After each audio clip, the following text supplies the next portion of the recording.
Hey guys, Jason Sam Koviak here, Traditional Bow Hunting Wilderness Podcast. We are at part 2 of our 8-part preparedness video series that I'm putting out here to try and make life a lot better for you. Get you into this little self-reliance, self-sustainability. And today we're going to be talking about part 2, which is water.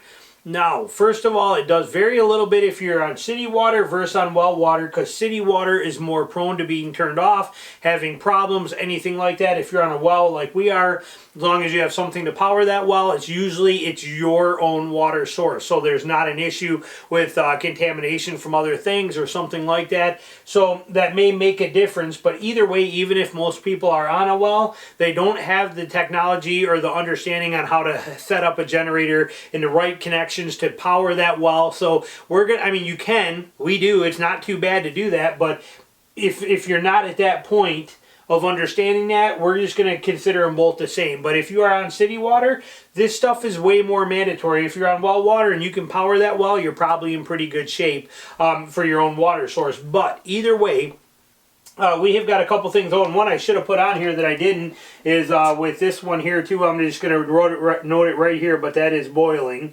I did not put that on here, but we need it. But so basically, with this, bottled water is what everybody seems to think is okay. And I love how everybody thinks, well, I got 2 cases of bottled water, I'm good. Okay, well, a family of 3 can drink a case of bottled water in 2 days. So 2 cases, if you're a family of 4, is going to last you about a week. Okay, it's not much water to have there. But bottled water is a great thing to do, and it's a great thing to have, and it does come in very handy. And you're going to use it in your freezers when we get to the electrical aspect and things like that. When we get in at other chapters, we're going to use them for other things. But bottled water is a key one. Find a place, whether it's your garage, your shed. We use our crawl space under our house. Our crawl space is a full 5-foot crawl space, so for me it's pretty easy to just hunch over. I'm not even 5'7" tall, so I can just hunch over and walk through my crawl space. But we have, anytime we got 40 or 50 cases of bottled water down there, and we rotate through them. We drink a lot of it, but I take them up usually 3 cases at a time. So if we run out of water in the house, I'll go down to the crawl space. I'll go out there and I'll grab 3 cases, bring them up, put them in the house, and then when we go to the store, we buy more, and I'm cycling through it. But at any time, we have 40 or 50 cases of bottled water in our crawl space. It's cool, dry, no sun hits it. It's a perfect little spot to have this. We have very little off-gassing from the plastic by storing them there. Same with putting them in a shed or something like that. It's a cool and dry kind of place, or in your garage, outside, not right in front of a window, that kind of thing. So bottled water is a good thing to have, but understand you need a lot of it. And we only buy it when it's on sale. And so let's say I have 50 cases. Even if you were to put 40 cases of water down there and you were too lazy to go mess with it, and you were just going to leave them in the back of your shed and forget about them, I would honestly think that water would be fine indefinitely forever. I would drink 20-year-old bottled water without a problem, especially if I wanted to maybe even treat it a little bit somehow, which we'll talk about, but I would have no problem with that. But even if you were to buy that, if you buy them when they're on sale and you get them for like $3 for a case of 24-pack case of water, you find them with a coupon on sale for like $3, and you had 50 of them, you're talking $150 worth of water, and you got enough to last you for a long time, for a couple months worth of water, just in cases of bottled water. So they're good, but understand you need a lot more than you think you do. And if you're smart and you follow some of the store what you eat what you store method I talked about in the food stuff, bottled water should be treated exactly the same. Buy this stuff. Find a place where you can have 15 or 20 cases or whatever. Like I said, we got a huge crawl space that we don't have nothing down there. So for us, it was easy. We acquired over time 50 cases of water down there. When we need cases, I bring them up 3 at a time, store them, like I told you, sweet, easy. We go buy more. I put them down there and we just go through a rotation. So bottled water is a great one. Now, also, understand it, jugs, buckets, gamma lids. I'll talk about that for a second, but this is more heat of the moment. Situation is starting to arise. This is stuff we do. And it doesn't have to be a pandemic like we're in coronavirus right now, but it can be a major ice storm that's about to hit. Hurricanes, tornadoes, anything like that. Any big storm that could knock your power out for, where you could be out of power for a week. This happens every year, multiple times across the country. All kinds of things like this happen where power is out for a week or so, or 5 days, whatever it is.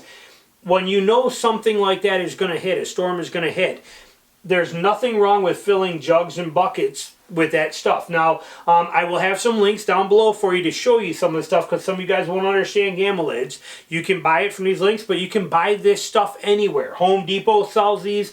Actually, one of the best places I found to get buckets is we buy the ones from Home Depot, and we get the gamma lids right there. Now, the gamma lids are a little cheaper on Amazon, so are the buckets, but it's a convenience thing for us. I'm in there all the time. We buy them there. But a gamma lid is a lid that mounts on top of your 5-gallon bucket, and it's got a screw-on lid with a rubber seal that makes that 5-gallon bucket 100% waterproof.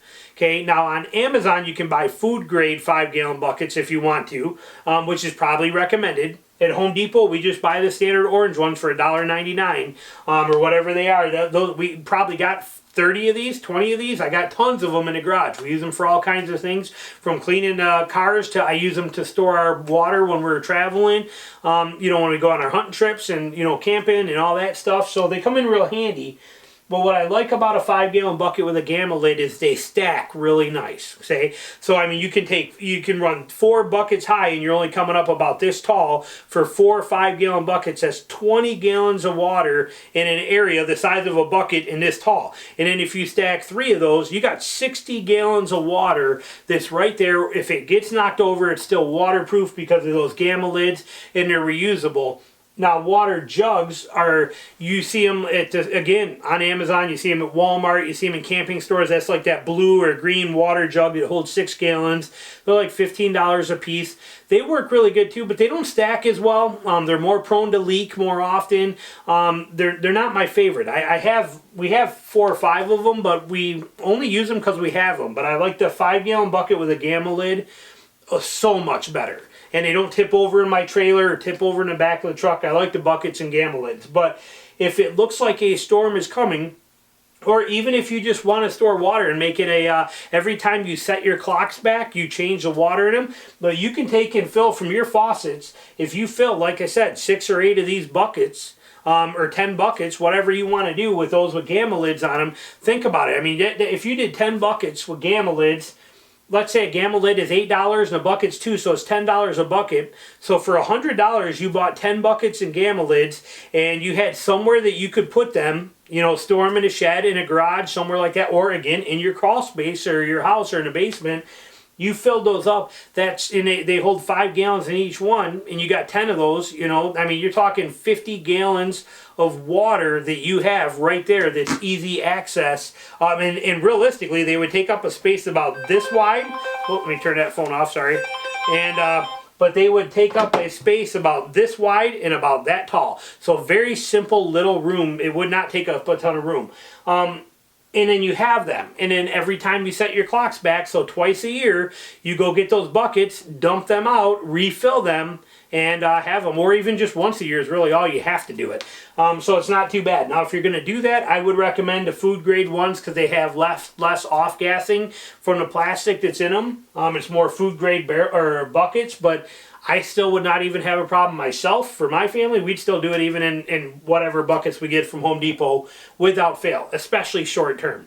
So, but that's going to give you good options there to have a lot of extra water that's easily storable, does not cost you money, and they're refillable, and you can change them out. So that's a good option. Another thing you can do too, purifiers, filters, stereo pens. I'm an outdoorsman. I have a lot of these things available to us. When I say purifiers, I'm talking about these kind of things here too that are something that you can purify the water with, which we'll get into.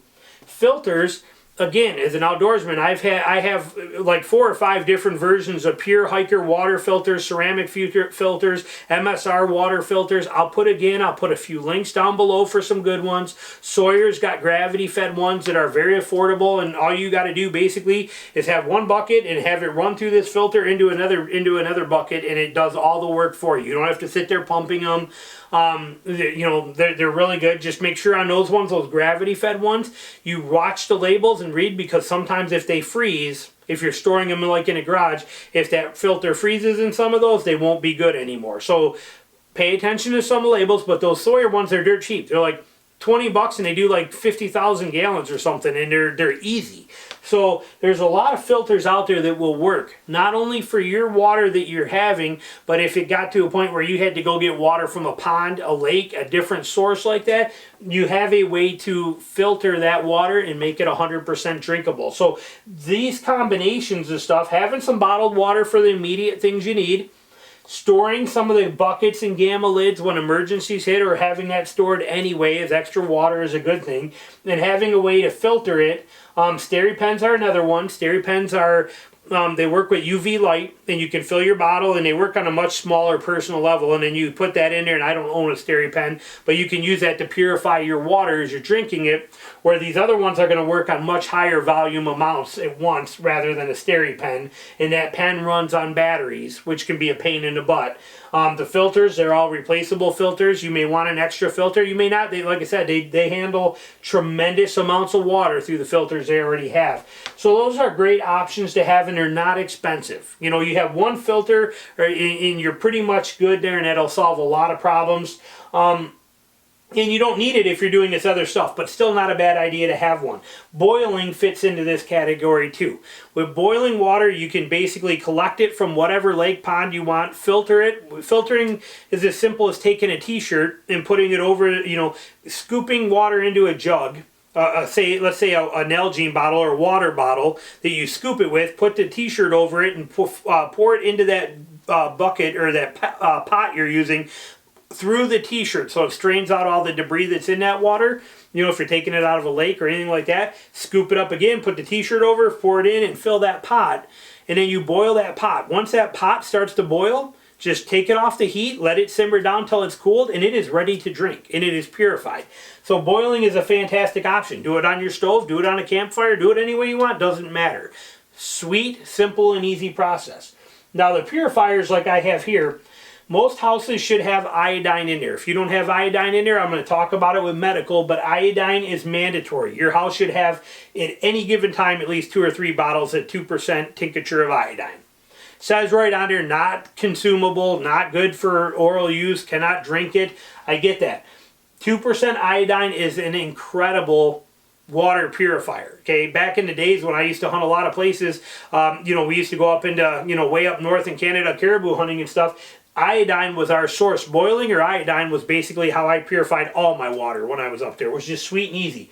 But you take, with 2% tincture of iodine that you get at any Walgreens, CVS, Walmart, any of that stuff, you take that, and if it's clean water that you're working with already, you know, even like decent lake water or river water, 5 drops of that per quart is going to clean that right out for you. If it's real cloudy, murky water coming from a swamp, you might need to be 10. If you can see through the water real good and it looks nice and clear, 5. If it's real muddy and dark looking, then go to 10 drops. Anywhere in that combination is not going to hurt you. And that's per quart. So if you're doing it by a gallon, times it by 4. You know what you're doing with it. Put the iodine in there, you leave it sit for 30 minutes to an hour. I would just say an hour to be safe. When that hour is up, it is ready to drink as it is. Sweet, simple, and easy. Your regular household Clorox bleach does the same exact thing. Make sure it is not scented. Never buy scented bleaches or anything like that, because again, we want multiple functionality out of this. So you should have a couple gallons of bleach for your laundry. No reason to buy scented fabric softener for your clothes. But for the bleach, leave it as regular Clorox bleach. It's cheaper anyway. And with bleach, 2 drops of bleach per quart, or again, you make it 4 times for a gallon, 8 drops per gallon will do the same thing as iodine. The chlorine that's in that bleach will kill everything in there and make that water drinkable. So very simple, easy process to have these purifiers that you already have on hand anyway. You need that for medical, you need that for laundry. It's a win-win both ways, and it's a multifunctional tool for both of those. So understand that and have them there for the iodine and the bleach, which are part of your purifiers. I would imagine too, most houses have like a Brita or a Pure or a Zero Water or some of that kind of stuff. That also fits into the purifiers, and it does work.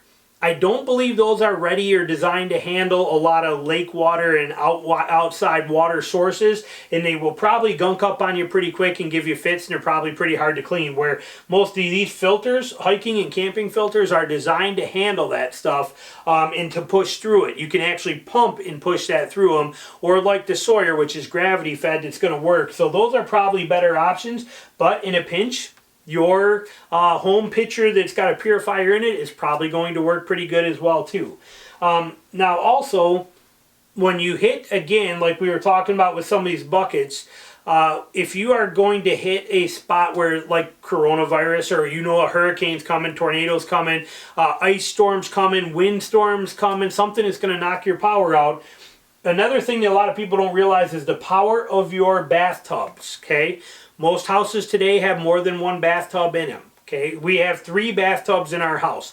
As soon as we hear there's a big storm coming or anything like that, we live in the woods. We're out here on 5 acres tucked away from everybody, and we do have above ground power, even though our lines are all underground here where we are, because we built this, only 20 years ago, so it was all underground here, but we meet up to above ground power lines that run through the woods, so it is common for us to lose power in big storms. We know that when there's a chance of a storm coming, we have 3 tubs in the house.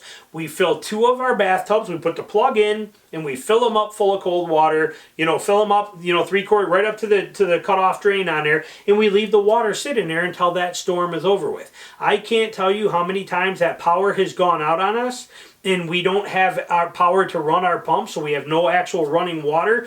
We use those tubs for everything. Now, we could drink out of them if we want to. Our tubs are clean. Or if we wanted to purify it all, we could with either one of these very simply. But, I mean, we'd have no problem doing that. But we always have other options of water to drink, so we don't need that. But this water in the tubs, we use it to run our toilets. We can take the lid off the back of the toilet and pour it right in there so our toilet's flush. We can use it for doing dishes. We can use it for showers. We will take it and we will fill it and put it in our pans and we'll heat them up on my Coleman stove or on a barbecue grill. And then we'll take that and pour that hot water right into a solar shower. Again, we're in the woods with no neighbors, so we'll literally hang it right from a tree in our yard, stand outside buck naked and take a shower, but have a nice hot shower with that water coming out of the solar shower because we have that water in the tub. So it's a very good thing to have, and it gives you quite a few gallons of good quality water that you have to get you through that particular emergency. So that's something a lot of people don't think about. Rainwater is another one. We don't catch rainwater here, we don't need to because we have all these other options.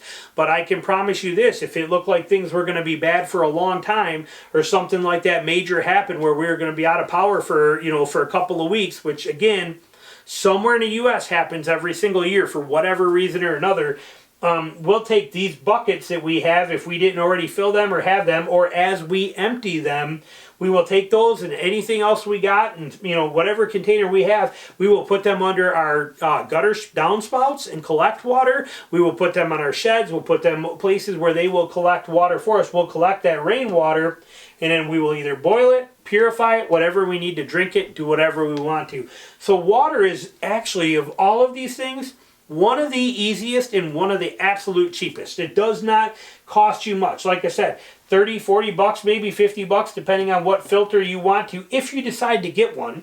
None of this is mandatory. Just I'm giving you options. Boiling water is free. The buckets and gamma lids are so dirt cheap. The jugs, like I said, you can get those. I wouldn't bother with them if you're doing, I would go bucket, 5-gallon bucket, or even 6-gallon buckets and gamma lids. I would go that route instead. And bottled water, obviously. But this kind of gives you a breakdown of a lot of different ways to have water when a lot of people don't have water, when it's hard to get water. And like I said, most people seem to think that they can literally have two cases bottled water, and they think they have all their water problems solved. It's just like when we get to the energy one and the power supply, and I see these guys with a 10,000 watt or 8,000 watt generator, and they got a 5-gallon gas can. It's like you just want to bam, hit them right in the head, because that's going to last like 2 hours. That's all you're going to get out of a 5-gallon can. Kind of pointless. I don't think anybody needs to have an 8,000 or 10,000 watt generator for emergency purposes. They just suck gas too fast. There's way better options. We'll cover that. But same concept applies right here with the bottled water. If you're going to do it, store enough. Think about what you're really going to use, and here gives you some other options. So, and like I said, with the filters, the stereo pens, the gamma lids, if none of that stuff is making sense to you as I'm saying it, I will have some links below. You can click on it and see what this is. Buy them through Amazon or go buy them anywhere you want to. This stuff is easily available. Even the hiking filters and the Sawyer and stuff like that, you can get all this stuff right at your local Walmart. And even right now with this corona pandemic, I'll bet this stuff is still there and still on the shelves because a lot of people don't think this way. These jugs, those water jugs, they may not be there. The bottled water may not be there. You know, you might have problems with that, but I can pretty much guarantee buckets and gamma lids right here are probably still going to be there. These filters are going to be there. This stuff here, you may or may not, because of people worried, but you'll probably be able to find that stuff there right now. You already have a bathtub, and you know, so I mean, this is pretty simple and boiling. As long as you got pots in the kitchen, you're good to go. So this is not complicated stuff to have, but in a bad situation of any kind, this epidemic, you know, I'm, you know, 46 years old. I've never seen anything like this before that shut down the world like it has. Never seen that. But every year there's all kinds of natural disasters and situations and storms that cause major problems for people. This will help solve your water one. I will be back with more videos. Like I said, I'm trying to get through that whole 8-part video series here for you and get it published as quick as I can so you can start getting ready. So next video coming to you real soon. Thanks for watching.